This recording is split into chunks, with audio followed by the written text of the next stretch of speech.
സെക്രട്ടേറിയറ്റിന് മുന്നിലെ സമരപന്തലിൽ പിണറായി വിജയൻ അടക്കമുള്ള നേതാക്കളുടെ ഉറക്കം പകർത്താൻ മാധ്യമങ്ങളുടെ മത്സരമായിരുന്നു. ചിലർ ഉറങ്ങിയപ്പോൾ മറ്റു ചില നേതാക്കൾ ഉറക്കം കളഞ്ഞും പ്രതിഷേധിച്ചു. രാത്രി സമരം എങ്ങനെയായിരിക്കണമെന്ന ചില നേതാക്കളുടെ സംശയം തീർക്കാൻ പിണറായി തന്നെ മുൻകൈയെടുത്തു.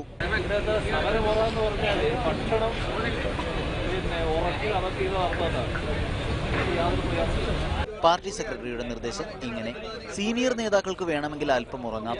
കട്ടിലുകൾ പറന്നെത്തി. പിണറായിക്ക് പുതയ്ക്കാൻ സ്വന്തം വീട്ടിൽ നിന്ന് പുതപ്പെത്തിയിരുന്നു. കിടക്കാൻ നേരത്ത് പ്രശ്നം, കട്ടിൽ ഇളകിയാടുന്നു. പിണറായിക്ക് പക്ഷേ ഇളക്കമില്ല. സ്ഥലം MLA ശിവൻകുട്ടി സഹായിക്കാൻ കൂടെയെത്തി. പിന്നെ കട്ടിലിൽ നീണ്ടു നിവർന്ന് പിണറായി ഉറങ്ങാൻ കിടന്നപ്പോൾ ക്യാമറ ഫ്ലാഷുകൾ നിർത്താതെ മിന്നി. നേരിയ ചാറ്റൽ മഴയുണ്ട്. തണുപ്പിനെ ചെറുക്കാൻ സോക്സും കമ്പിളിയും അണിഞ്ഞായിരുന്നു കോടിയേരിയുടെ ഉറക്കം. സി ദിവാകരന് ഉറങ്ങണമെങ്കിൽ ചെവിക്കുള്ളിൽ പഞ്ഞി നിർബന്ധം.